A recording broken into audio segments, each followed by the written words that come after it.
Hello friends, स्वागत है आप सभी लोगों का मेरे यूट्यूब चैनल में। तो आज से हम शुरू करने जा रहे हैं डिज़ाइन ऑफ स्टील स्ट्रक्चर्स। तो सबसे पहले हम देखते हैं कि स्ट्रक्चर्स क्या होता है। तो स्ट्रक्चर मतलब आपके दिमाग में जो भी इमेज आ रही होगी, बिल्डिंग वगैरह। तो स्ट्रक्चर क्या होता है? असेंबली ऑफ कनेक्टेड मेम्बर्स, जिसमें कि बहुत सारे मेम्बर्स कनेक्ट होते हैं। तो टू टाइप के होते हैं, रिजिड जॉइंटेड और पिन जॉइंटेड। पिन जॉइंटेड मतलब हमारे ट्रसेस वगैरह, रूफ ट्रसेस, वो हो गए पिन जॉइंटेड। और रिजिड जॉइंटेड मतलब हमारे बिल्डिंग फ्रेम वगैरह, वो हो गए रिजिड जॉइंटेड। अब हम बात करते हैं डिज़ाइन की। डिज़ाइन का क्या मतलब है? तो डिज़ाइन का मतलब बहुत सिंपल होता है। डिज़ाइन का मतलब होता है कि आपको कोई फोर्स दिया रहेगा, उसके लिए हमें कितने मेंबर के डायमेंशन फाइंड आउट करने हैं। मतलब इतने सफिशिएंट डायमेंशन प्रोवाइड करेंगे हम मेंबर को कि वो सेफली उस फोर्स को रजिस्ट कर सके। वो तो डायमेंशन इकोनॉमिकल भी होने जाए, मतलब बहुत ज़्यादा नहीं प्रोवाइड करनी हमें। तो इसलिए हम करते हैं डिज़ाइन। तो ये डिज़ाइन बहुत अलग नहीं है, जो हमने मॉस में वगैरह पढ़ा था वही है, वही कंटिन्यूएशन है। वही फॉर्मूला यूज़ करके हम रिवर्स प्रोसेस करेंगे। जो हमने मॉस में किया था उसका रिवर्स करेंगे, तो हमें मेंबर्स के डायमेंशंस मिल जाएंगे। तो अब बात करते हैं स्टील के बारे में कि हम स्टील स्ट्रक्चर यूज़ कहाँ कहाँ करते हैं। ओवरऑल स्ट्रक्चर हम पढ़ने वाले, लेकिन हम एक्चुअल रियल लाइफ में यूज़ कहाँ कहाँ होता है इसका। तो जो फैक्ट्री बिल्डिंग्स होती है बड़ी बड़ी, तो उनमें स्टील स्ट्रक्चर होता है। स्टील स्ट्रक्चर ही देना पड़ता है। वहाँ पर कॉन्क्रीट स्ट्रक्चर हम प्रोवाइड नहीं कर सकते, क्योंकि वहाँ पर बहुत ज़्यादा वाइब्रेशन होती है। वो हम बात करेंगे आगे। उसके बाद में रूफ स्ट्रेसेस जो होती है बड़े बड़े लॉन्ग स्पैन के लिए, अगर हम कंक्रीट का मेंबर डालेंगे तो बहुत ज़्यादा हेवी मेंबर होगा, बहुत उसकी डेप्थ ज़्यादा करनी पड़ेंगे हमें, तब हमें जाके वो सेफ स्ट्रक्चर मिलेगा। लेकिन हम उसी जगह पर रूफ स्ट्रस यूज़ करते हैं, स्टील की स्ट्रस। उसके बाद में स्टील ब्रिजेस होते हैं, टावर्स होते हैं, transmission tower, telecom communication towers भी होते हैं, स्टील के बने होते हैं वो भी। उसके बाद में हमने देखा होगा स्टील के ब्रिजेस होते हैं। तो ये सारे जो है ये एप्लीकेशंस है स्टील स्ट्रक्चर की। अब हम स्टील प्रेफर क्यों करते हैं? हमारे इंडिया में तो वैसे प्रेफर नहीं किया जाता है, लेकिन बाहर के जो देश है वहाँ पर स्टील स्ट्रक्चर ही प्रेफर किया जाता है। 90% ऑफ द स्ट्रक्चर्स वहाँ पर स्टील में कंस्ट्रक्ट होते हैं। तो हम देखते हैं कि इसके एडवांटेज क्या है, क्यों हमें हमें इसे यूज़ करना चाहिए स्टील स्ट्रक्चर को। तो सबसे पहला जो एडवांटेज इसका ये फैक्ट्री में मैन्युफैक्चर होता है। मतलब स्टील के जो भी सेक्शन है, जिन कंपोनेंट से हम हमारा स्ट्रक्चर बिल्ड करने वाली, वो जो है वो फैक्ट्री में मैन्युफैक्चर होती है। इसलिए जो पूरे मेंबर में प्रॉपर्टीज़ नियरली अबाउट सेम हुई होती पूरे सेक्शन में, क्योंकि वो अंडर कंट्रोल कंडीशन हम उसे मैन्युफैक्चर करते हैं। लेकिन हमारा जो कॉन्क्रीट है वो हम साइट पे मैन्युफैक्चर करते हैं, तो हम पूरी तरह से श्योर नहीं हो सकते कि वो throughout the member same properties होंगी। लेकिन स्टील में ऐसा नहीं है। उसके बाद easy to erect and dismantle, बनाने के लिए बहुत आसान है। मतलब हम टेम्परेरी स्ट्रक्चर बना सकते हैं इससे। आपने देखा होगा मेले में जो झूले होते हैं वो टेम्परेरी होते हैं, 1 दिन 2 दिन के लिए रहते हैं। क्यों? और 1 महीने के लिए अगर मेला होगा तो वहाँ पे 1 महीने के लिए झूला लगाते और फिर निकाल लेते। तो वो भी स्टील में ही बना होता है। और शादी के मंडप जो होते हैं वो स्टील में बने होते हैं, वो 1 दिन लगाते फिर निकाल लेते हैं। तो ये एक प्रॉपर्टी की ईजिली हम इरेक्ट कर सकते हो, डिसमेंटल कर सकते हैं। उसके बाद में हाई स्क्रैप वैल्यू। अब जब हमारा स्ट्रक्चर का यूज़ हो जाएगा तो हम उसे बेच भी सकते हैं और बहुत ज़्यादा कॉस्ट मिलेगी हमें as compare to the concrete structures. इसके बाद में सबसे इम्पोर्टेंट है डक्टाइल। ये जो स्टील है वो डक्टाइल मटेरियल है। तो इससे क्या होता है कि हमें स्ट्रक्चर फेल होने से पहले वार्निंग मिल जाती कि अब स्ट्रक्चर फेल होगा। मतलब डिफॉर्मेशन ज़्यादा होता है, डिफॉर्मेशन शो करता है, और इससे हमें वार्निंग मिल जाती स्ट्रक्चर फेल होने से पहले। उसके बाद में अल्ट्रेशन सारी ईजी।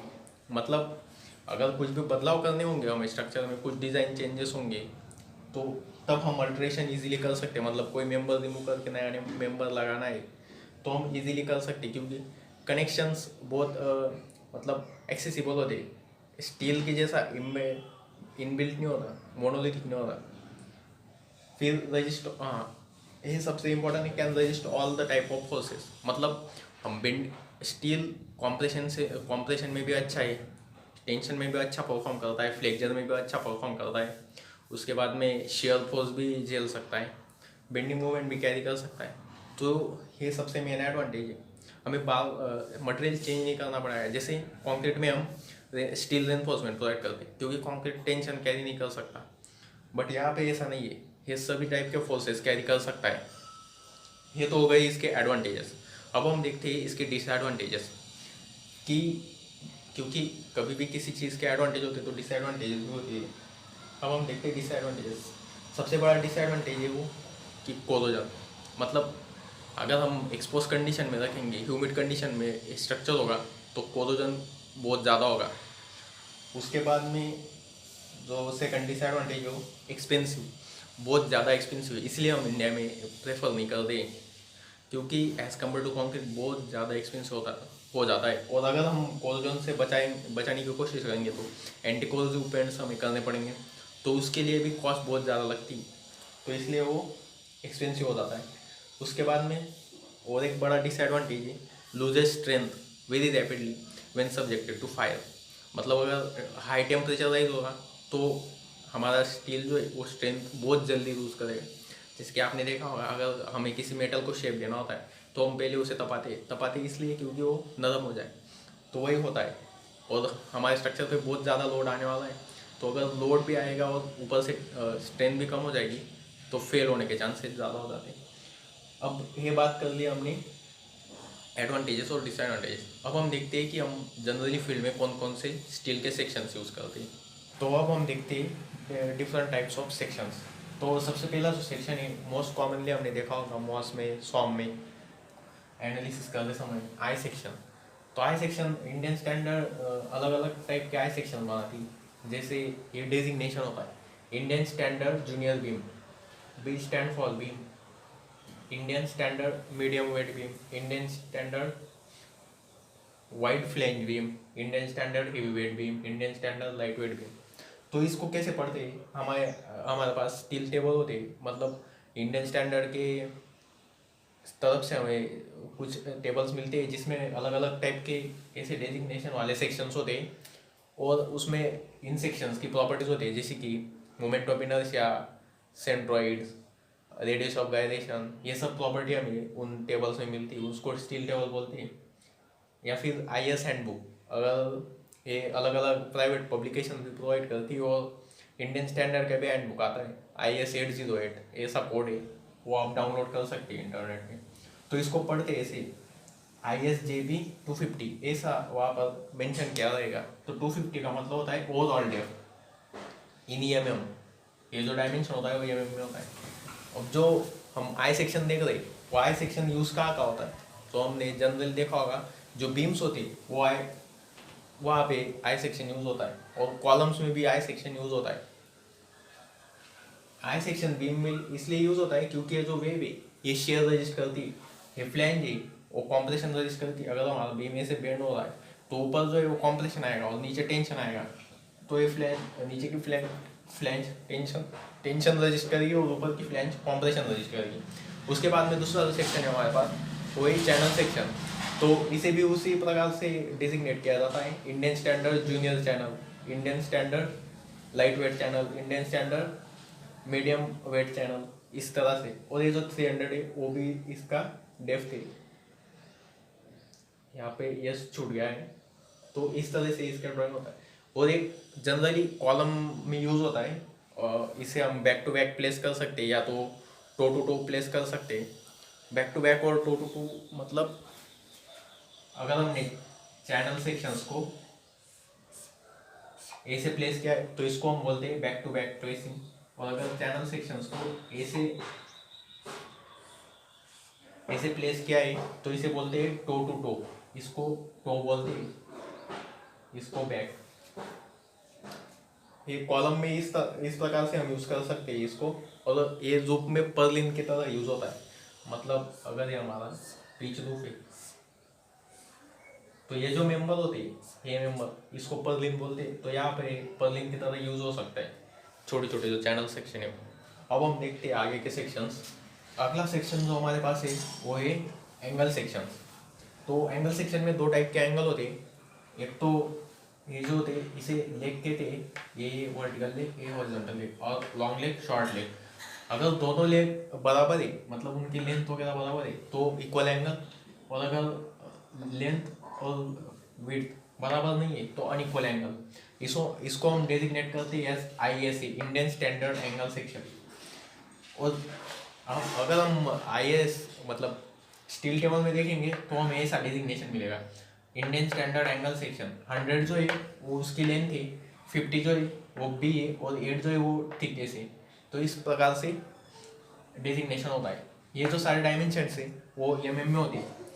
इसको हम यूज़ कर सकते हैं एज अ टेंशन मेंबर और compression member in roof trusses, और इसको हम यूज़ कर सकते हैं एज अ पर्लिन ऑल्सो। और ये जो है टी सेक्शन है, ज़्यादातर यूज़ नहीं होती।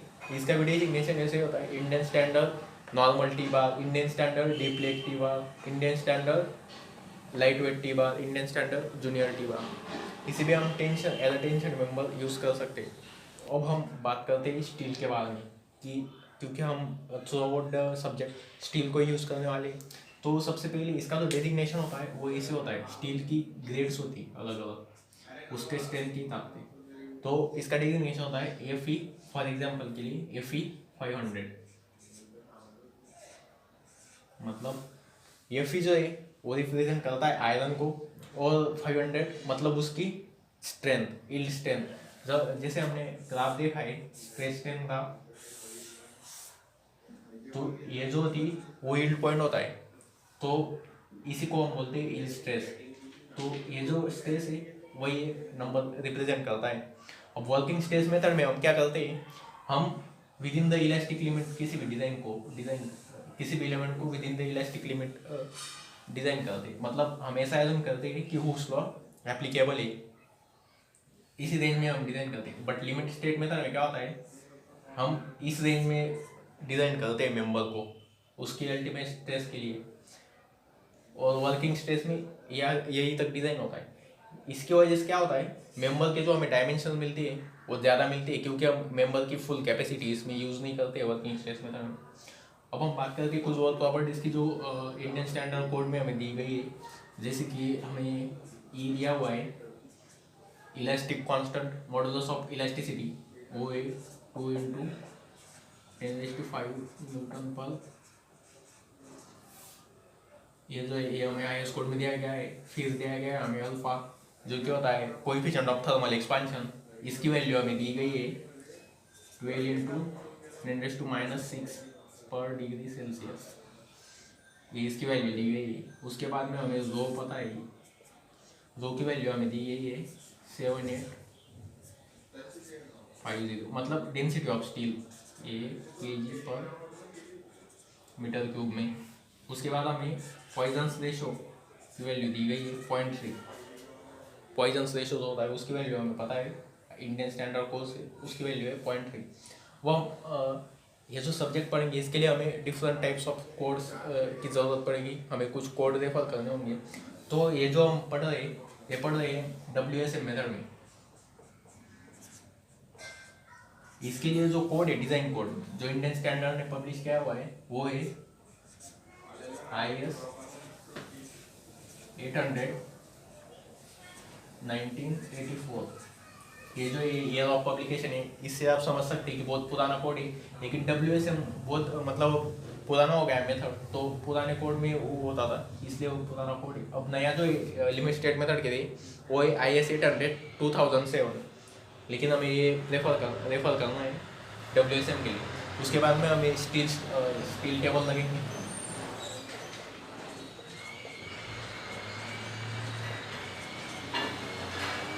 उसके बाद में हमें एक और IS कोड लगेगा जो लोडिंग के लिए होगा।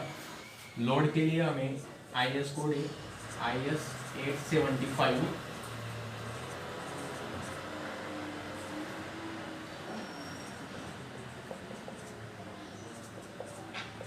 इसमें 5 पार्ट आते हैं IS 875 1987 में।